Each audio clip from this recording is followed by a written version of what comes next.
आप सभी को हम याद दिलाते हैं कि जब भी आप इस कार्यक्रम को देखने बैठें तो कॉपी और पेन भी साथ में लेकर बैठे। जो भी आपको नुस्खे, जो भी उपचार, जो भी सलाह आपको दी जाए, उनको आप लिख जरूर दिया करें। तो चलिए आगे बढ़ते हैं और शुरू करते हैं आज के मुख्य विषय पर चर्चा। गुरु जी, आज के इस अंक में हम एक ऐसे विषय पर बात कर रहे हैं जिसे अक्सर आप अपने कथन में बोलते हैं। कोई भी समस्या होती है ऑर्गन्स से संबंधित, जैसे कि आंखों की, नाक की, कान की, उसमें कहीं ना कहीं नज़ला सामने आती है बात की, नज़ले की वजह से ऐसा होता है। आज मैं जानना चाहूंगा कि आखिर ये नज़ला होता क्या है, किस तरीके से ये विचरण करता है हमारे शरीर में, और कैसे ये बाधा उत्पन्न करता है कई प्रकार के रोगों के लिए। देखिए, नज़ला होने का मुख्य कारण है आपका रहन सहन और गलत खान पान। अच्छा। जब आप ठंडी चीज़ों का सेवन ज़्यादा करेंगे और मैदे की चीज़ें, तली हुई चीज़ें, बेटैमा खाना, बासी खाना खाएंगे, नज़ला आपका दिन दुगने रात चौगुनी बढ़ता है। और नज़ला होने का कारण एक नहीं, इसके अनेक कारण हैं। जब नज़ला होगा तो सबसे पहले तो आपकी ज़ुबान पे लड़खड़ाएगी। अच्छा। ज़ुबान साफ बोलती नहीं नज़ले वाले की। गला भारी रहता है, आँखों में भारीपन और चुभन होती है, सिर के बाल बड़ी जल्दी सफ़ेद हो जाते हैं और झड़ जाते हैं, और जोड़ों पे दर्द होता है। ये नज़ले के लक्षण हैं सारे। जब किसी के साथ ऐसी दुर्दशा आ जाए तो इसको कंट्रोल करने के लिए सबसे अच्छा तरीका है कि कोई भी आपने फल खाना है तो पहले उसको धूप में रखो। अच्छा। जब धूप में थोड़ा गर्म हो जाए तो उसको खाएंगे तो मस्तिष्क और सिर का नज़ला उससे झड़ता है। और गर्मी का मौसम है तो हमेशा धूप में बैठ के नहाओ। अच्छा। और वो भी पानी 12 से 15 डिग्री के अंदर गर्म होना चाहिए, ठंडे पानी से नहीं नहाना। तली हुई चीज़ें बिल्कुल नहीं लेनी, छना हुआ आटा बिल्कुल नहीं लेना, मोटा आटा लेना और आटे की चोकर उसके साथ हो। दाल सब्जी छिलके वाली लेनी, हरी पत्तेदार सब्जियां ज़्यादा से ज़्यादा खानी, और ऐसे भी अपने शरीर की लेबोरेटरी से हर एक चीज़ टेस्ट करके खानी। सूखी चीज़ या तो हाथ में लेकर दिल पे रख लो ऐसे, और दाएं हाथ ऐसे सीधा कर दो और टाइट रखो हाथ को। दूसरे आदमी को कहो कि मेरे हाथ को नीचे दबाओ। यदि उसको जोर लगाना पड़ता है, हाथ नीचे आता है, वो चीज़ खाएं नुकसान नहीं करेगी। परंतु जो चीज़ नुकसान करेगी उसको जोर नहीं लगाना पड़ेगा, हाथ एकदम गिर जाएगा। हम इन चीज़ों को अपना के चलते हैं तो नज़ला, न जुकाम, न कोई रोग, फिर कोई रोग नहीं होता। ये हमारे शरीर की लेबोरेटरी का है। ये लेबोरेटरी आपको संसार में, मेडिकल में, आयुर्वेद में, यूनानी में, होम्योपैथी में कहीं नहीं मिलेगी। जिसको नाड़ी का ज्ञान, आप जड़ी बूटियों का ज्ञान, और जिसने पूरी विद्या सीखी है उसी के पास इसकी जानकारी है। और जिनको सूर्य चिकित्सा, एक्यूप्रेशर पूरा आता है, वो भी इस विद्या को सीख सकते, ठीक करते हैं। देखिए, 80% बीमारियां हम सूर्य की गर्मी से समाप्त कर लेते हैं। अच्छा।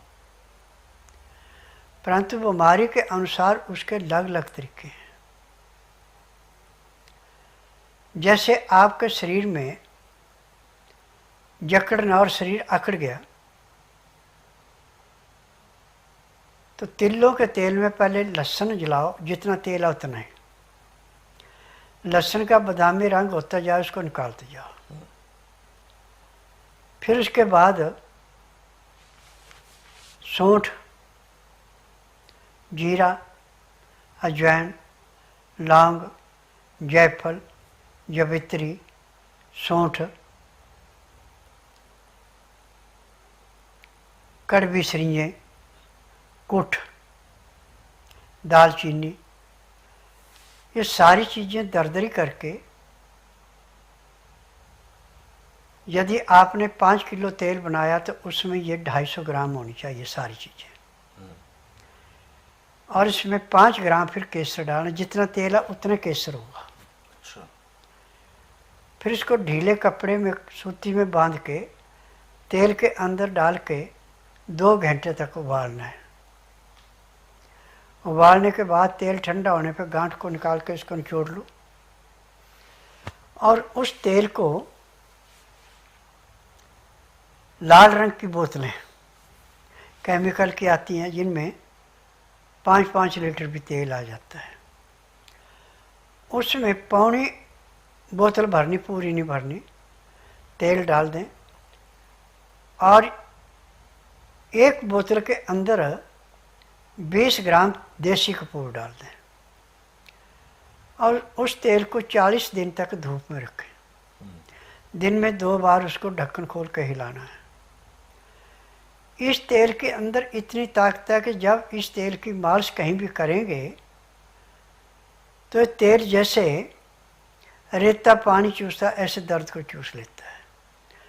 और जो बिल्कुल 4 पाई पे एड़ियाँ रगड़ने के लिए मजबूर है, पासे बदलना तो दूसरा आदमी बुलाता है, 3 दिन में चलना शुरू कर देता है। ये सूर्य की गर्मी का प्रभाव। सूर्य में 7 रंग है,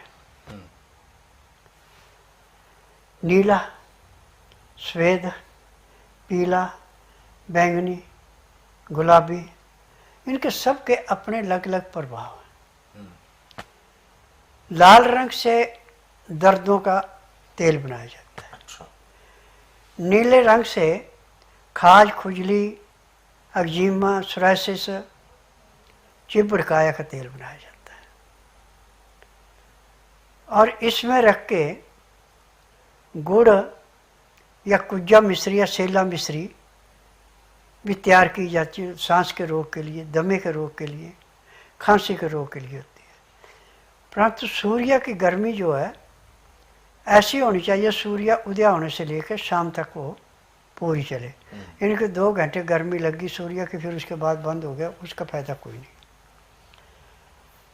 मैंने उन रोगियों को ठीक किया सूर्य गर्मी से जिनको डॉक्टर ने कह दिया कि परिवार वालों को भैया आप सेवा कर लो, अब ये ठीक होने का नहीं है। और 1 महीने में डॉक्टर के सामने वो खड़ा कर दिया कि रोग ही कोई नहीं है। ये विशेषता रही। हाँ, मुझे यंत्र, मांत्र, तंत्र, बदांग, चलांग, जोस्त, आध्यात्मिक, एक्ोप्रेशर, रेकी, सूर्य चिकित्सा सब विद्या आती हैं, परंतु काम मैं उतना ही करता हूँ जितनी मुझे जरूरत है, आवश्यकता जितनी है। बिल्कुल।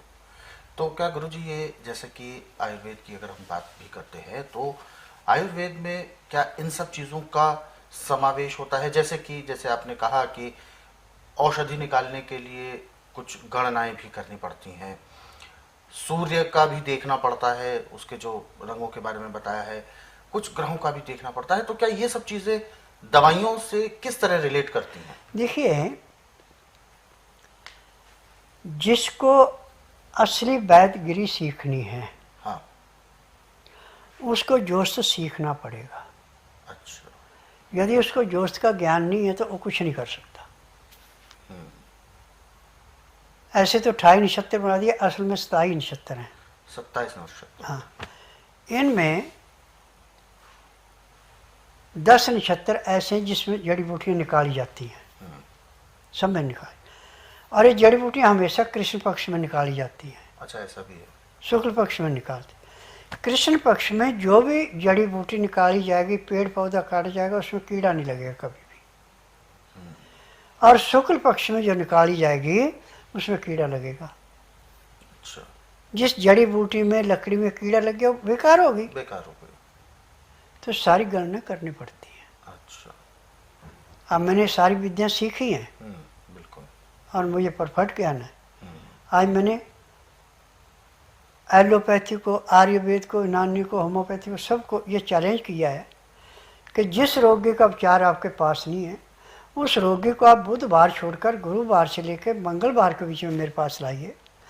जिस दिन लाना उस दिन रात्रि 10 बजे तक खिला पिला के दातन कूड़ा करा के बड़ी इलायची मुंह में चूसने के लिए दे दे।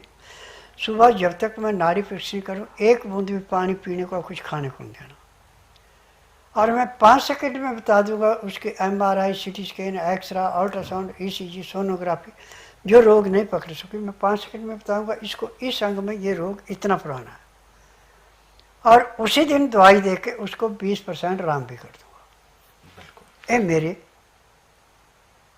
विद्या की देन है जी। तो ये सबसे ज़रूरी भी होती हैं ये सब हाँ। चीज़ें। बिल्कुल।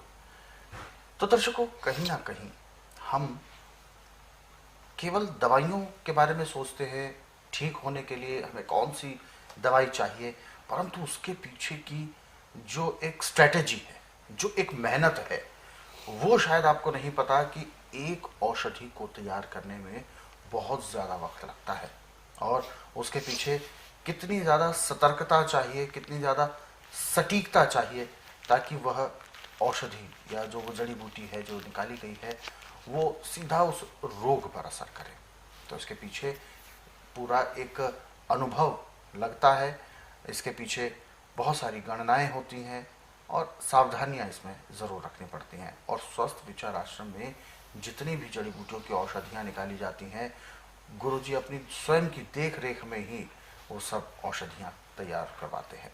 तो ये इसीलिए औषधियाँ इतनी प्रसिद्ध है कि हर एक रोग को जड़ से समाप्त कर पाती हैं, क्योंकि ये औषधियाँ सीधा रोग पर वार करती हैं और रोग को जड़ से समाप्त करती हैं।